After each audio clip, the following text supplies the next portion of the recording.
This is CNN Breaking News.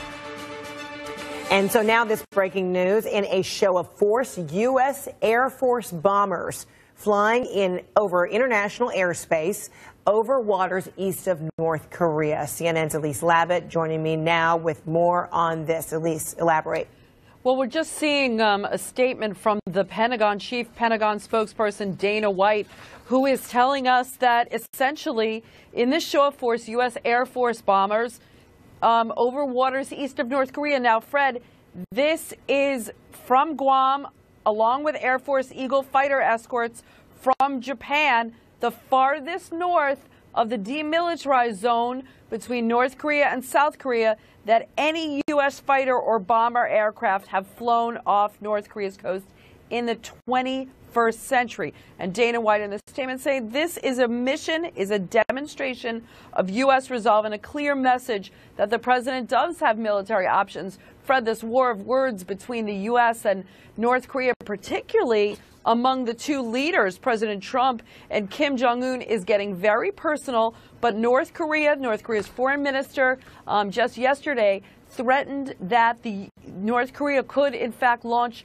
a hydrogen bomb over the Pacific. Now, we don't, in fact, know if they have the capability to do that, but these threats are getting very specific and very targeted against the U.S. And this demonstration, the show of force, clearly to show the North Koreans that don't even think about it, because U.S. military might will certainly be victorious here, and that the North Korean would really be on a suicide mission, Fred. And interesting, so this report now coming just minutes away, just before we are expecting to hear from North Korea's foreign minister at the UN. We don't know what that message is going to be, but then one has to wonder, Elise, if this Air Force B-1, bomber mission is to get a better view of, say, that seismic activity, or if it would potentially be one in which to, intercept this so-called hydrogen bomb if it were to happen over the Pacific, or if it is strictly a show of force to show North Korea that response time can be immediate, can be precise, can be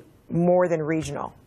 I think it's more about the U.S. always has intelligence assets along with South Korea and Japan to kind of monitor these seismic activities. You have a lot of other analysts that are working on that. And in fact, it doesn't necessarily seem, analysts are telling us that they do think that this is not, this seismic activity does not have to do with any nuclear capability. It has to do with a natural occurrence. Of course, it could be an after effect of the nuclear test that North Korea made weeks ago. But it does seem to be a kind of real demonstration of U.S. resolve, and in fact, a warning to North Korea to not think of any type of military action, because the U.S. response will be swift and overwhelming, Fred. All right, so that's breaking news. B-1B bombers flying over the waters near North Korea. Elise, thanks so much for that update. Of course, we'll try to get more information on what this all means, and we'll be right back.